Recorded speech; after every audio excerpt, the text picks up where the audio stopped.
ತುಂಬಾ ಸ್ಟೂಡೆಂಟ್ಗಳಿಗೆ ಏನ್ ಡೌಟ್ ಇರುತ್ತೆ ಅಂದ್ರೆ ಮಾರ್ಕ್ ರೌಂಡ್ ರಿಸಲ್ಟ್ ಯಾವ ತರ ಇರುತ್ತೆ ಮತ್ತು ಮಾರ್ಕ್ ರೌಂಡ್ ರಿಸಲ್ಟ್ ಆದ ನಂತರ ಏನ್ ಕಾಲೇಜ್ಗೆ ಹೋಗಿ ಅಡ್ಮಿಷನ್ ಮಾಡಿಸ್ಬೇಕಾ ಅನ್ನೋಂಥ ವಿಚಾರ ಇರುತ್ತೆ. ಈ ಮಾರ್ಕ್ ರೌಂಡ್ ರಿಸಲ್ಟ್ ಏನಂತಂದ್ರೆ it is like a demo. ಈ ಫಸ್ಟ್ ರೌಂಡ್ ರಿಸಲ್ಟ್ ಮುಂಚೆ ಏನ್ ಬಿಡ್ತಾರೆ ಅಂದ್ರೆ ಮಾರ್ಕ್ ರೌಂಡ್ ರಿಸಲ್ಟ್ ಬಿಡ್ತಾರೆ.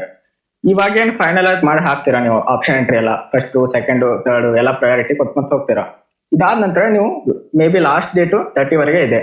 ಈ 30 ವರೆಗೆ ಏನ್ ಮುಂಚೆ ಏನೇ ಎಡಿಟಿಂಗ್ ಎಲ್ಲ ಆಪ್ಷನ್ ಫಸ್ಟ್ ಸೆಕೆಂಡ್ ಥರ್ಡ್ ಎಲ್ಲ ಪ್ರಯಾರಿಟಿನ ಚೇಂಜಸ್ ಮಾಡಿ ಎಲ್ಲ ಹಾಕ್ತಿರಲ್ಲ, ಅದೇ ಫೈನಲ್. ಅದಾದ ನಂತರ ಮತ್ತೆ ಎಡಿಟಿಂಗ್ ಇರಲ್ಲ. ಇದು 30 ಕ್ಲೋಸ್ ಆಗುತ್ತೆ. ಇದಾದ ನಂತರ ಮಾರ್ಕ್ ರೌಂಡ್ ರಿಸಲ್ಟ್ ನ ಅನೌನ್ಸ್ ಮಾಡ್ತೇನೆ. ಈ ಮಾರ್ಕ್ ರೌಂಡ್ ರಿಸಲ್ಟ್ ಅನೌನ್ಸ್ ಮಾಡಿದ ನಂತರ ಕೂಡ ಮತ್ತೆ 2-3 ಡೇಸ್ ವರೆಗೆ ಆಪ್ಷನ್ ಎಂಟ್ರಿ ಎಡಿಟಿಂಗ್ ನ ಕೊಡ್ತಾನೆ. ಈ ಆಪ್ಷನ್ ಎಂಟ್ರಿ ಎಡಿಟಿಂಗ್ 2-3 ಡೇಸ್ ಅಲ್ಲಿ ನೀವು ಚೇಂಜಸ್ ಕೂಡ ಮಾಡ್ಕೋಬಹುದು.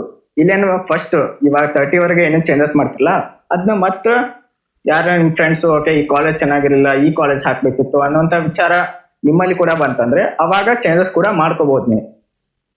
ಇದು ಮಾರ್ಕ್ ರೌಂಡ್ ರಿಸಲ್ಟ್ ಆದ ನಂತರ.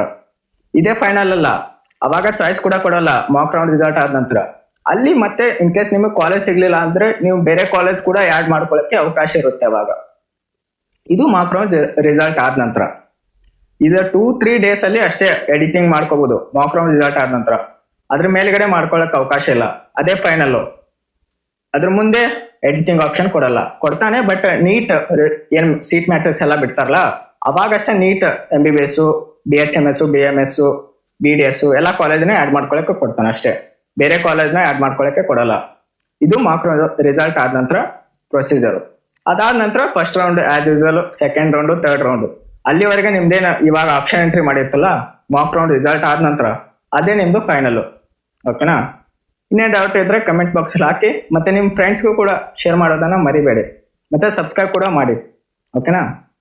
Thank you.